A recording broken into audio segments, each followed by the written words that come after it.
Support for the Legislative Gazette comes from New York State United Teachers, a union of professionals standing with more than 600,000 workers in education, human services, and healthcare with the Our Voice, Our Values, Our Union campaign. And United University Professions, representing 37,000 academic and professional employees at SUNY campuses and teaching hospitals across New York State. Frederick E. Cole, President. UUPinfo.org.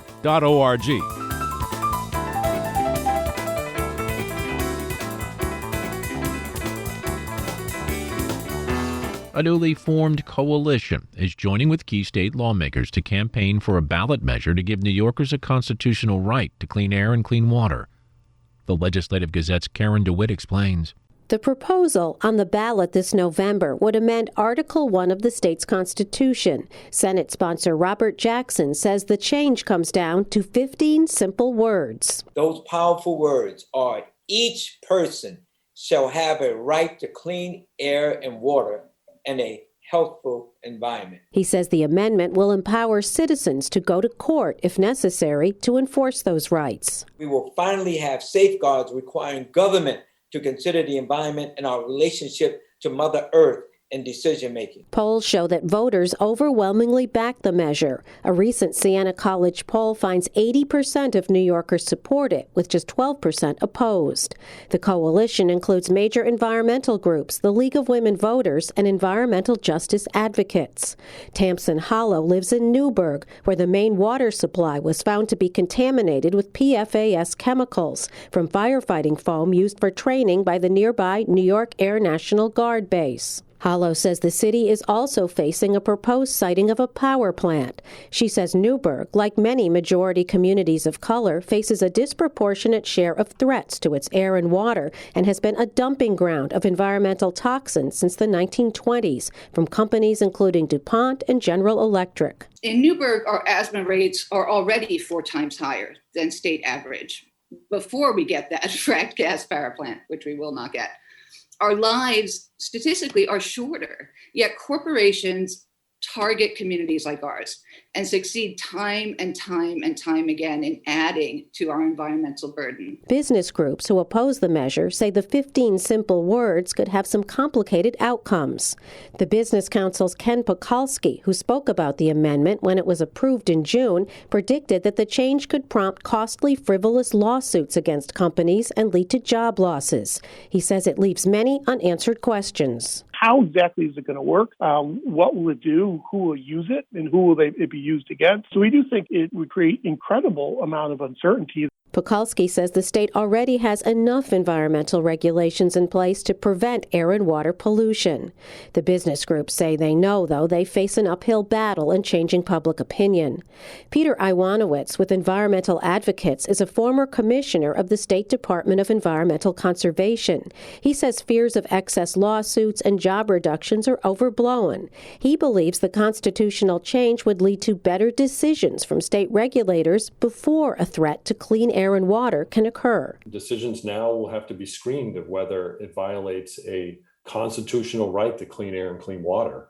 And we think it's going to lead towards more thorough and better front-end decision-making that will reject a lot of the proposals that are out there now. The coalition plans to use social media to get the word out in the coming months. If approved, the constitutional amendment would take effect January 1, 2022.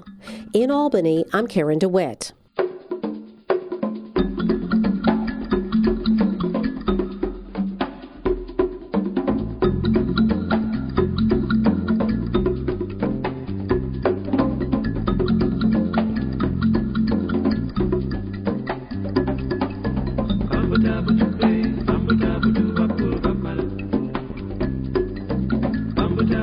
You are listening to the Legislative Gazette, a program about New York State government and politics. I'm David Guistina.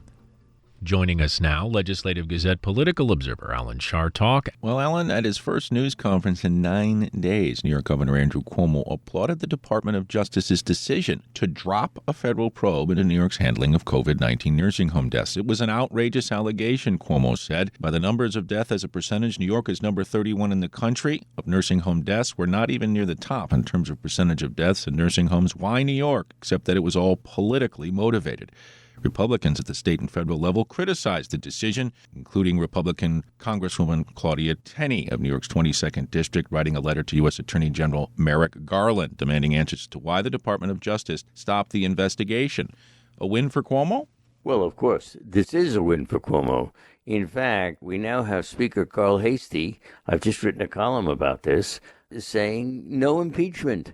I think from what we're seeing, along with the feds basically taking hands off, that Cuomo has survived this. Maybe I'm wrong, but I've been saying all along, as you know, David, that he would run again, and I think there's a very good chance that he'll win again. However, we don't really know what the Republicans are going to come up with as an opponent. If the people who are now announcing go ahead and run for governor on the Republican side, Cuomo will win. Now, there's something we have to look at here, and that is the role of the Working Families Party. They don't like Cuomo, that's for sure. They ran against him the last time and they primaried him. They'll do it again now. So in a general election, you could have the Republicans, you could have the working families dragging some of the progressives over the line, and you could have the regular Democrats supporting Cuomo. That could spell real danger for Cuomo.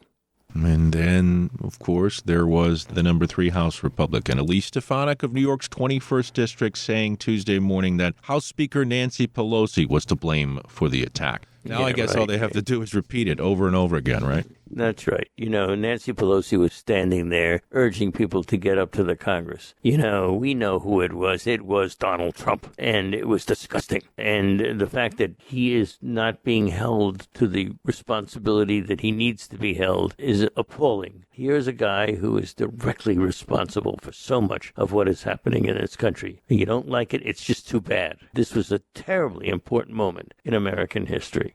Let's talk about Eric Adams for a minute. The supposed now new mayor of New York City. Of course, he faces the general election, but it looks like he will probably win that, most likely, in a Democratic city like New York. Adams, in a video recording of a speech Monday night in Queens, Allen, told supporters that the battle he faced wasn't with his political rivals in the election, but with the Democratic Socialists of America, of course. That's AOC. What an interesting progressive battle in New York. Well, that's right. Look, Eric Adams is a moderate. He won as a moderate. Joe Biden is a moderate Democrat. Look, they both have progressive parts of what they are trying to get done, but both of them are sort of in the middle left of the party. He talks to a group, it's recorded, he comes down hard on the progressives based on the fact that he's basically saying, these guys are too much, we need to be more balanced. That's what he's basically putting out there. Well, the political world gets unsettled. All of a sudden, everybody's saying that he came out after AOC, and I think he did. Nevertheless, there is a moment of terror, apparently, in the Adams camp, and they say, no, that's not what he meant. All right, we'll see. But he won as a moderate. He's got his moderate credentials. He's going to keep doing that. And if it worked for him up to now, he's expecting it's going to work for him afterwards. But the right thing to do is to say, okay, well, you know, we're all Democrats here, and no such thing. I wasn't really after her, but he was. Finally, Alan, the age-old question about ethics in New York. Is there such a thing? Can we have an honest broker? For example, you pointed out there are inherent conflicts of interest. For example, with JCO, the Ethics Commission, the idea that no matter where you go, even if you try to be independent, someone is going to appoint somebody and they'll be beholden. Yes, well, but we know what this is all about. The governor has set things up so that he appoints the people to the group that are supposed to be watching him. Jay Cope, of course, Joint Commission, has been criticized for being a mouthpiece for the governor. And I think to some degree that is true. They're not going to criticize the guy who put them where they are. And that is why Jay Cope is known as Jay Joke. You spoke with Blair Horner this week, executive director of NYPIRG. One of the things that came up was New York and climate change and the idea that this Climate Action Council really hasn't been keeping a scorecard on what New York has done. And as Blair pointed out, the West is on fire. There's one in a millennium floods going on in different spots in the country. Here is climate change right before us, and we are going to be seeing the new normal from now on. Climate change is here. The water, the fire, the things that people have to face. And when you live through one of these major rain bursts and you feel the house literally shaking, It was really something. So climate change is here. We've been warning about it for a long time. People say, that's 50 years in the future. Nope, it's all happening, and we better believe it, because if we don't, we're doomed. Legislative Gazette political observer Alan Chartock.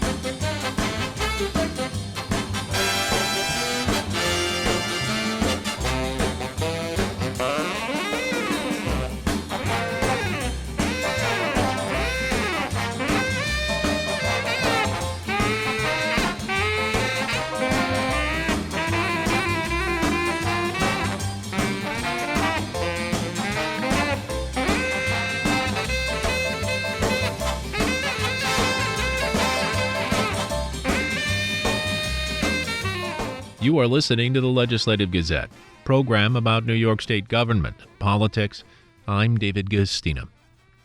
Amid the ongoing unrest in Cuba, rallies for change in the Caribbean nation are continuing as far away as upstate New York. The Legislative Gazette's Dave Lucas has that story. Activists gathered Sunday for two separate Albany rallies at the intersection of Delaware, Holland, and Morton Avenues, and in Townsend Park in a show of support for protesters in Cuba who've been demonstrating since July 11th. We're here today to spread awareness about the horrors that the U.S. blockade of Cuba reaps on the Cuban people, and to urge the community here in Albany to acknowledge that we have nothing to gain from the blockade of Cubans. And we have more in common with the ordinary people of Cuba than we do with the politicians and the corporations who are enforcing this blockade of Cuba because they seek to extinguish the Cuban Revolution. Christian Garamore with the Party for Socialism and Liberation urges locals to pressure lawmakers to lift the U.S. economic embargo. We have some petitions that we're encouraging people to sign that would encourage Paul Tonko to sign on to. There's a bill in the House of Representatives right now to lift the blockade, and to encourage Senator Schumer and Gillibrand to sign on to the same equivalent in the Senate. Kenyon Ryan of the Capital District Socialist Party says the protests in Cuba have been misunderstood. It's also important to recognize that the protests and the people that came out, their position is that they want food. They're sick of the queues. They're sick of the commodity shortages. They're tired of the fact that the opportunities that they have been declining for the last 30 years or so since the USSR fell, and it's the blockade that creates all of these issues that people are pinning on the material existence of the government, because it's right there, and you can fight the government, but you can't fight the blockade. What the protests unfortunately have done so far is create more sanctions on Cuba and more international community discipline on the island that for the last 60 years has been trying to show people what anti-imperialism and socialism can accomplish around the world. Mabel Leon of Schenectady has spent 3 decades working on solidarity with the people of Cuba. I feel the press and our President Biden, who I voted for, have been circulating some disinformation. Cuba is not a failed state, and the demonstrations and discontent of the Cuban people has not been put in context. And the context is the COVID virus, which is a global issue. Well, Cuba created their own vaccine. Cuba has 11 million people. 1,600 have died during the period of COVID. New York City has 8 million people, and 33,000 people have died in the richest country in the world. Cuba has free health care.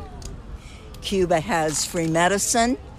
Cuba sends more doctors around the world than the UN. Russia reportedly has sent 2 plane loads of humanitarian aid to Cuba, currently experiencing a rise in COVID cases. Mexican President Andrés Manuel López Obrador told news outlets Monday that it's time Biden made a decision about the embargo. For the Legislative Gazette, I'm Dave Lucas.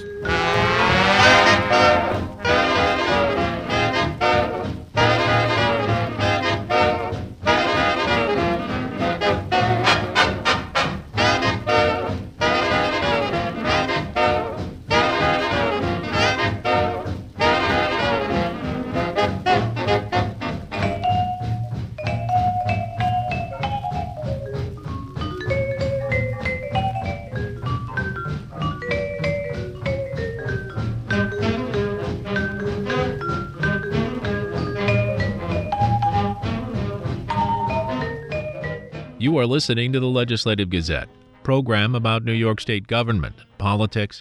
I'm David Gastina. A federally funded study is examining the human health effects of PFAS exposure. The University at Albany and New York State Department of Health are working to study those affected in Hoosick Falls and the surrounding area, as well as the city of Newburgh. Meantime, some in the Rensselaer County town of Petersburg feel regulators need to do more to address PFAS contamination there. The Legislative Gazette's Lucas Willard with more.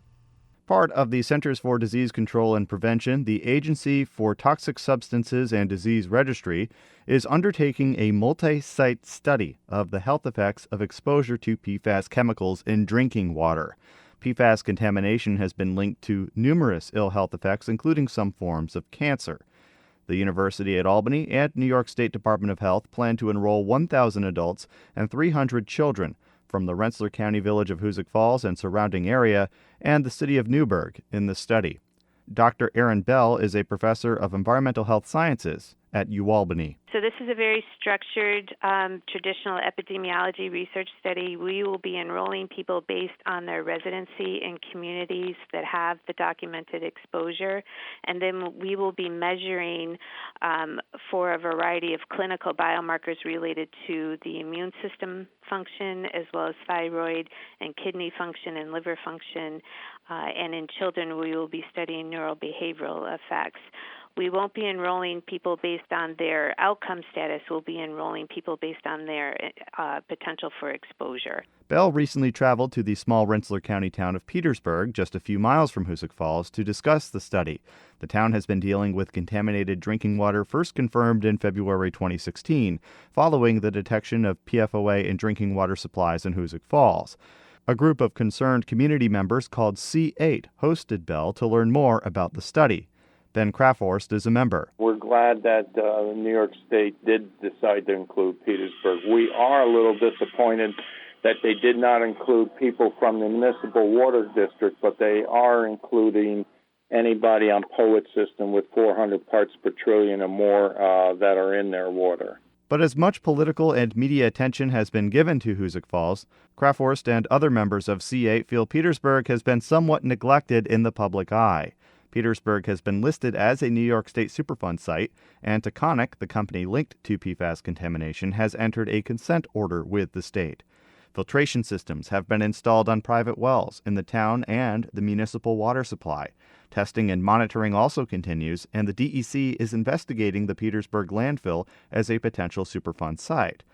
Krafthorst, however, says residents have a lot of questions about contamination that have gone unanswered despite public input sessions with DEC. So we've asked DEC for short-term goals. What about the eggs that people eat here?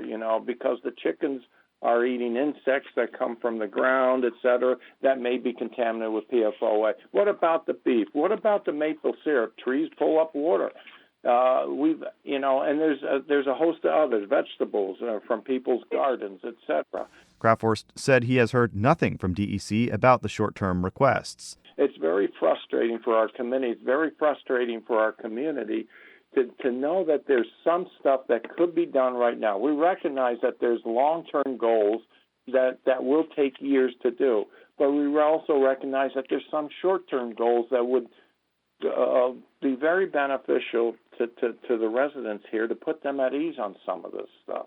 It's almost like the DEC, there's a lot that citizens in the community don't know because they are not putting pressure on Stefanik and giving them a rigid timeline. Jacqueline Monette is a Petersburg resident and C8 member who lives near the Stefanik plant. She claims her shaking hands are linked to exposure to contaminated water after moving to her home in 2004. Monette wants air monitoring near the Stefanik plant. Though chemical PFOA has been voluntarily phased out by industry, Monette worries about potential unknown replacement chemicals. When I would go out to work in the morning, I would cover my face because I was so afraid of breathing that. And at night, too, after around 6, 7, 8 o'clock at night. And they have told me, we really can't. We really can't not test the air. And I know that in 2021 that is not a true statement. And I have friends who are engineers, and they can test the air, but they don't want to because I believe there's other things in that air that they do not want to expose. Recently, 3 companies blamed for the pollution of water supplies in and around Hoosick Falls agreed to pay $65 million to settle a federal lawsuit. The deal that requires court approval would provide money and medical monitoring for thousands of property owners and residents. At the same time, federal lawmakers from New York are pushing for PFAS-related legislation in Washington. C8 member Ira Scher says anything to address contamination after the fact, however, is too late. I think the best overall plan for our future is to take a precautionary measure, and before we start using these chemicals and releasing them into the environment, let's figure out if they are in fact dangerous first, so we don't have to backtrack, so we don't have to have health studies. Let's dispose of them properly if they are toxic. A DEC spokesperson responded to a WAMC request for comment, saying, quote, "The New York State Department of Environmental Conservation remains committed to advancing a comprehensive cleanup in Petersburg that provides the strongest protections possible for the people of Petersburg and their environment and natural resources, and holds the responsible parties fully accountable for making this community whole again." DEC continues to work closely with New York State Department of Health and the Petersburg community to comprehensively address contamination and hold polluters accountable. For the Legislative Gazette, I'm Lucas Willard.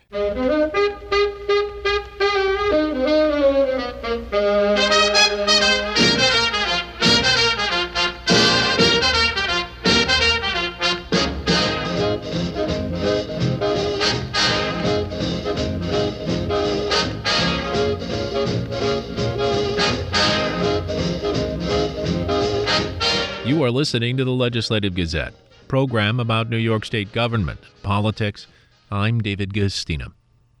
The Adirondack Common Ground Alliance is a coalition of groups, municipalities, and interests working to maintain the environmental and economic integrity of the Adirondack Park. The Alliance held its annual summer forum virtually recently, and our Pat Bradley was there. The Common Ground Alliance was created in 2007 to create a unified voice on environmental and economic issues affecting the Adirondack Park. Every summer, a forum is held to work on recommendations called the Blueprint for the Blue Line that is provided to state officials to guide management and policy strategy and decisions. Adirondack Watershed Institute Deputy Director and forum co-host Zoe Smith explained the theme of this forum was what makes a welcoming community in the Adirondacks. We hear a lot about vibrant communities. So for the purposes of our planning, we defined it as a community that sort of embodies a lot of the obvious stuff, tangible things.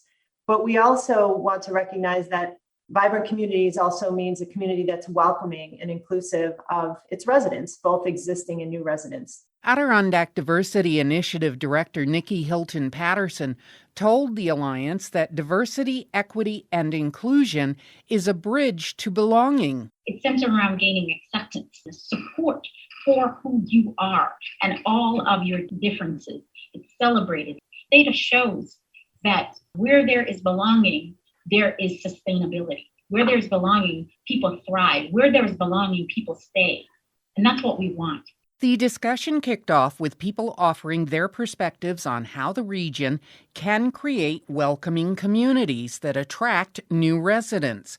Gore Mountain marketing manager Stephanie Backus had left the region but returned. She says communities and residents must be receptive to new ideas. Making sure that folks get involved and put their new ideas out there in order to just make us better and attract those new people, because that's so crucial to the future of the Adirondacks. You know, along those lines, I want to show how excited I am about the Adirondacks. I feel that that's infectious. So share the love for the Adirondacks and having everyone be open to any and all new ideas. The new owner of Main Street Exchange in Saranac Lake, Tori Vasquez, pointed out that lack of amenities in the park is a barrier to promoting welcoming communities. The housing situation is not allowing more people to come in, and also the kinds of jobs that they wish that they could have are also not available at this time. So I think that working on those and also things to do in smaller towns, like in Saranac Lake, we have events, but in smaller towns, they may not have these opportunities to keep younger people in the area, which is very important. Local Initiative Support Corporation Development Officer Dan McConvey said Adirondack communities need to look at who lives in area towns and villages and broaden their perspectives. Why is it that BIPOC or Black, Indigenous, and people of color don't feel as welcomed in this region? Why isn't there a huge queer contingent of people in the area? What makes it welcoming? How do we keep it welcoming? How do we make it welcoming for who? And how are we intentional when we realize it isn't welcoming for everyone? The Alliance will hold a follow-up meeting on September 8th to summarize the findings of the July forum. For the Legislative Gazette, I'm Pat Bradley.